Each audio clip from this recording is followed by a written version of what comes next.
ગોહિલ અને ભીમજી ગોહિલનો દીકરો એટલે આપણો હમીરજી ગોહિલ.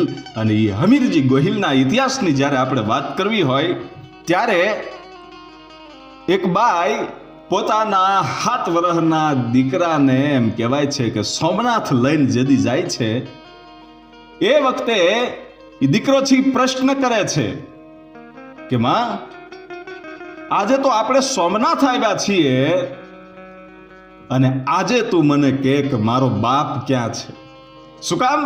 કે હું જ્યારે મારા ભાઈબંધો હારે રમવા જાઉં ત્યારે મને એ ખીજવાડે છે અને એમ કે છે કે તું તો બાપ વગરનો છો, અને હું જ્યારે તને એમ પૂછું છું કે મારો બાપ ક્યાં છે ત્યારે તમે એમ કહો છો માં કે તારો બાપ સોમનાથ છે ને આપણે સોમનાથ જઈશું તેથી તને બતાવીશ. તો આજે આપણે સોમનાથ આવ્યા છીએ તો મને બતાવો. કે બેટા રહેવા દે,